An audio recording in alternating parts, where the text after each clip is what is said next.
Siz bir bilsəniz bu yemək o qədər ləzzətlidir. Yəni yediyiniz ən ləzzətli yeməklərdən biri ola bilər. Hazırlanması da çox sadədir. Tavaya yağlı kağızı əlavə edirəm. Bir ədəd doğradığım kənd çolpasını əlavə edirəm.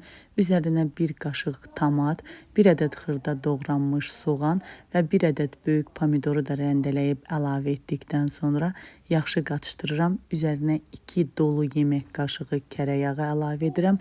Onun da üzərinə 4-5 ədəd kartofu bu şəkildə doğrayıb əlavə etdikdən sonra 4-5 diş sarımsaq da əlavə edirəm və qazın üzərinə qoyduqda yağlı kağıza alt hissəsinə belə deyək 1 stakana yaxın su əlavə edirəm və yeməyin üzərini yağlı kağızla örtüb qapağı örtülü şəkildə 20-25 dəqiqə bişirirəm və bişənə yaxın da üzərinə bol paprika, duz, istiot zövqə görə əlavə edib yaxşı qarışdırıram.